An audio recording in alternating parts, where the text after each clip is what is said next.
Good morning, Yinka. Oh, look, you see what's happened? Do you see what's happened, Lizzie? I do it sometimes, don't worry. But that's a good thing, though, right? That's a good thing. I mean, it's a poor way to start the interview. But for those who are watching, good morning, Lizzie. How are you? You well? Good. I'm good, thank you. How are you?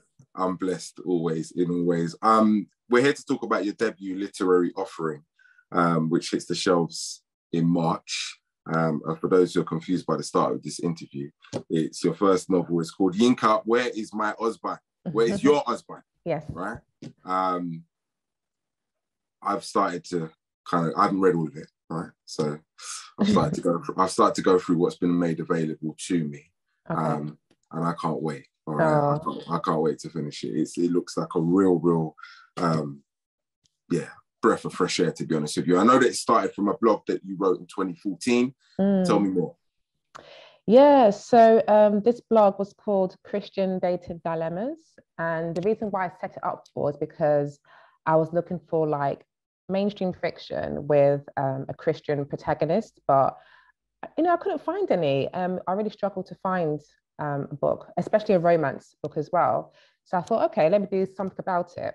And on this blog, there were like different short stories with different characters. All of them are Christians, and they were all kind of going through some sort of like love crisis or love dilemma. And at the same time, my dear Nigerian mum, she was asking me about my love life and asking me about my boyfriend and when am I going to settle down.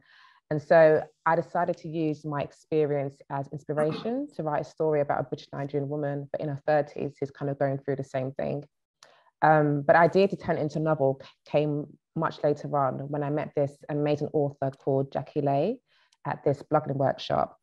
And I wanted to get some feedback on my writing, as all writers do. So I shared my blog with her. And in addition to her giving me some really amazing feedback, she said, do you know what? I love this Yinka character. I think you should turn her story into a novel. And so I did. The rest is history. I kind of went into it blindly, to be fair. Well, to be honest, for someone who went into this blindly, you've done a blinding job. I mean, you grew up in Peckham, right? Is that? Yeah. Okay, yeah. Poor you. I'm only joking. Big up all the people in Peckham. But how was that and your love for African American fiction shaped this narrative?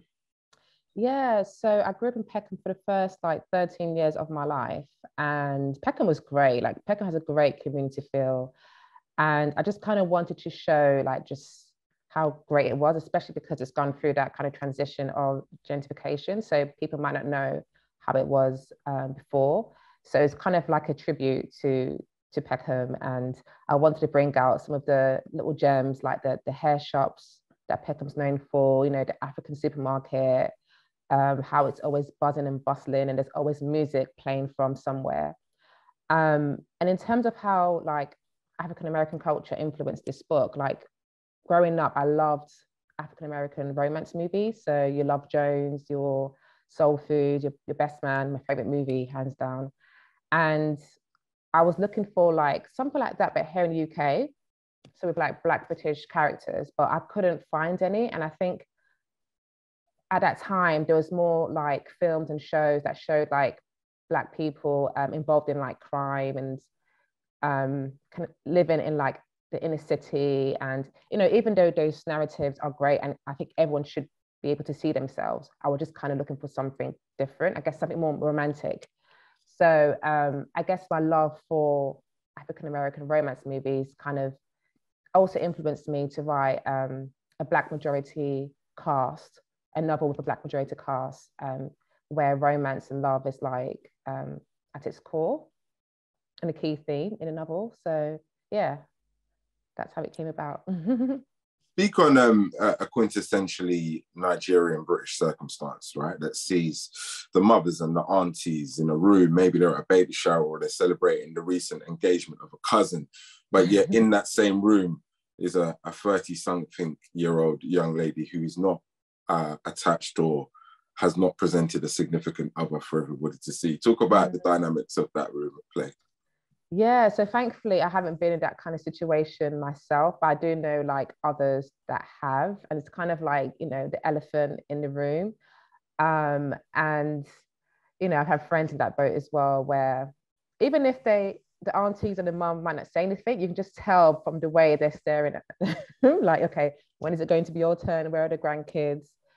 And I think it's something not just British Nigerian people go through. I think it's universal. I think it's across the board, especially for women. I feel like women definitely get 10 times more pressure than men to settle down.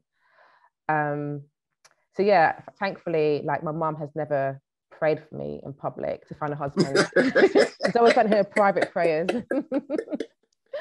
You know, getting into the book, right? Because I know you're presenting the balance, right, of this British Nigerian experience, okay? And Yinka goes on quite a journey, doesn't she, right? This self-exploration. She starts to dive into experiences that are all new to her, and then she starts to question herself, right? Her hair, the way she looks, that whole being a dark-skinned woman, trying to find love in this place. Talk about that, because that's a real life. Real life everyday issue for Black women, right? Especially the darker skinned women. Not absolving the light skinned women from their dramas and their turbulence. I'm not trying to make this a colorist issue at all. I'm specifically just homing in on this. Yeah. So I just knew that, you know, if I was going to write a story about a dark skinned woman with like short, kinky, 40 hair, I just had to touch on how like colorism and texturism plays a part in her dating experience. And, you know, we see colorism day to day, we see it all around us. Like I was very much used to seeing, you know, light-skinned women in music videos, you know, light-skinned women playing like the love interest in movies. And I just kind of wanted to show how that can have an impact on a dark-skinned woman's self-esteem. Like if they're not seeing themselves being represented as like being the beautiful woman, then how does that impact how they see themselves? And I guess in Yinka's case, she kind of like internalizes that, and she thinks, maybe I'm not attractive. Maybe the reason why I'm single is because of the way I look. And that's why she starts to change herself. You know, she starts to wear long weave. Not saying there's anything wrong with wearing a weave, but in Yinka's case, she was doing it because she felt like that was the only way she could kind of like get attention from men.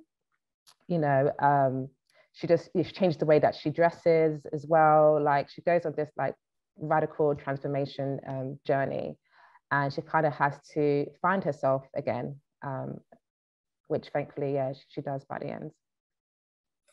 Yeah, I say everyday struggles for a lot of women, right? How much of this book is based on you? So Yinka is very much, I get this question all the time. Oh, you're Yinka. No, I'm not Yinka. Obviously, as a writer, all writers kind of like draw on their own experiences. So hence why I set the book in Peckham. Yinka is a Christian. Her faith is important to her. I'm a Christian. My faith is important to me. So I did draw on like things that I'm quite familiar with. Because I don't like the research part of like, as part of writing a novel, you have to do some research. I don't really like that part. So if I can draw on things that I know already, I tend to do that. But at the same time, Yinka is her own character, and I felt like she kind of evolved naturally over time. And she very much kind of told me like where to take the story. Like I had an outline of where I wanted to take the story, but as I was writing it, there were some things that didn't even make the cut, or at some point I took a different turn, and it was just kind of exciting to see like that happen and unfold in front of my very eyes. So yeah, Yinka's very much her own person. Also, there's huge differences between Yinka and I. So, you know, Yinka's a terrible cook. You know, I'm a pretty good cook. What else? If you do say so yourself, yeah? My husband could testify to it. No, I'm sure. I'm no doubt, I'm not questioning. Yeah. I just love the confidence. Listen, you said you know, the first 13 years you grew up in Peckham, right? So you didn't elaborate on the rest. Talk about, you know, how that's shaped you as a person, and, you know, how maybe that's poured itself into this book as well, your debut novel. Yeah, so like growing up in Peckham, where can I start from? I remember like people, well, when I told certain people that I live in Peckham, those who weren't from there, they would kind of give me that look like, oh, that's the ghetto, right? Like, I think because in the media, Peckham was kind of portrayed as a place where it was so dangerous, like If you go there, you might get shot, that kind of thing. And so there's one scene in the book where her work colleagues, Yinka's work colleagues, are talking about Peckham, and they're talking about like this cafe, this trendy cafe, which is just kind of like come about, and they should go and visit it. And when Yinka said, "Oh, I haven't heard of it before," her friend is like, "Wait a minute, like, don't you live in Peckham?" And then Yinka in her head is thinking, "Yeah, I lived in Peckham, but that was before it changed." So she's kind of like smirking to herself, saying like, I know like the real Peckham before, you know, before gentrification, before they, you know, rent started increasing and become ridiculously high, that small businesses were kind of driven out. So that's how I kind of fed that into the book. Your first time writing, you enjoyed it? Yeah, it's been a journey. You know, it took me like 5+ years. It hasn't been all plain sailing. Like there were times when I wanted to give up. There were times where I actually cried, like tears actually falling from my face because I didn't feel like I could do it. But God wouldn't allow me to give up. And my husband, my family, my friends, my former work colleagues have been absolutely brilliant in terms of just cheering me on. And Penguin as well have been brilliant as a publisher. So I'm so blessed to have like such a great support network. And also my agent too, who took a leap of faith and signed me on without even having a full manuscript because she believed in my potential and the story. So yeah, I'm just so grateful to have such a supportive network. Preempted in a 6-figure deal, right? In the UK and the US. Yeah. I mean, that must have been Praise good noise. Good noise when you heard it. How do you feel? Listen, it's happening to you. You know what I mean? After you saying 5 years of toil and sticking to what you believe in, it's happening for you, right? How do you feel right now?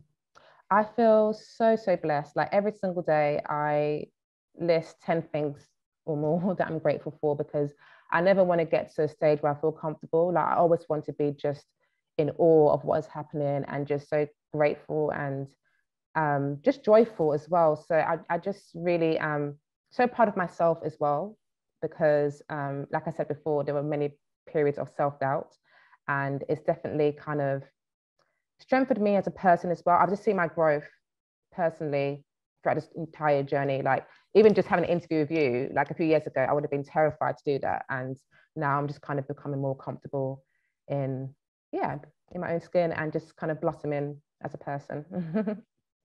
I'd love to see it. Love to see it, man. More power to you. I mean, dare I say it, I'm greedy, right? So what are you working on next?